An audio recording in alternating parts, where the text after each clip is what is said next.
പെൺകുട്ടികൾക്ക് ജ്വല്ലറീസ് വളരെ ഇഷ്ടമാണ് അല്ലേ? അത് വാങ്ങാനും അത് അണിയാനും ഒക്കെ ഭയങ്കര ഇഷ്ടമാണ്. കുറച്ച് പെൺകുട്ടികൾ എങ്ങനെയാണെന്നറിയാവോ? അവർക്ക് ജ്വല്ലറിയോടുള്ള ഇഷ്ടം കൊണ്ട് നിറയെ ജ്വല്ലറീസ് വാങ്ങിക്കൂട്ടും, പക്ഷെ ഉപയോഗിക്കോ ഇല്ല. ആ കൂട്ടത്തിൽപ്പെടുന്ന ഒരാളാട്ടോ ഞാൻ. എന്നാൽ മറ്റ് പലരോ നിറയെ വാങ്ങിക്കൂട്ടും, അവരത് യൂസ് ചെയ്യുകയും ചെയ്യും. അപ്പോൾ നിങ്ങൾ ഈ ഉപയോഗിക്കുന്ന ജ്വല്ലറീസ് നിങ്ങളുടെ പ്രിയപ്പെട്ടവരുടെ കയ്യിൽ നിന്നാണ് നിങ്ങൾക്ക് കിട്ടുന്നതെങ്കിലോ ആ ജ്വല്ലറീസിന് ഏറെ മധുരമാവും അല്ലേ? ഇന്ന് സിദ്ധി കളക്ഷനിൽ അതുപോലൊരു ഓർഡർ വന്നിട്ടുണ്ട് കേട്ടോ.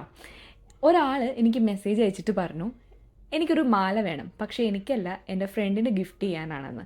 അത് കേട്ടപാടെ അതിനെന്താ, നമുക്ക് സെറ്റാക്കാമല്ലോ എന്ന് ഞാനും മറുപടി പറഞ്ഞു. സിദ്ധി കളക്ഷനിൽ പല ഓർഡേഴ്സും വന്നിട്ടുണ്ടെങ്കിലും ഗിഫ്റ്റായിട്ട് ഒരാളുടെ കൈകളിലേക്ക് എത്തിക്കുന്നത് ഇത് ആദ്യമായിട്ടാണ് കേട്ടോ. അപ്പം അതുകൊണ്ട് തന്നെ ഞാൻ ആ ഒരു ഗിഫ്റ്റ് ബോക്സ് പൊതിയുന്നതിൻ്റെ ഒരു ത്രില്ലിലാണ് ശരിക്കും പറഞ്ഞ. അപ്പോൾ നിങ്ങളുടെ കൂട്ടത്തിൽ ജ്വല്ലറിയെ സ്നേഹിക്കുന്ന നിങ്ങളുടെ പ്രിയപ്പെട്ട ആളുകളുണ്ടെങ്കിൽ ഇതുപോലെ നമ്മൾ കസ്റ്റമൈസ് ചെയ്ത് അവരുടെ കൈകളിലേക്ക് എത്തിക്കുന്നതായിരിക്കും കേട്ടോ. അപ്പോൾ നെക്സ്റ്റ് വീഡിയോയിൽ കാണാം. ബൈ.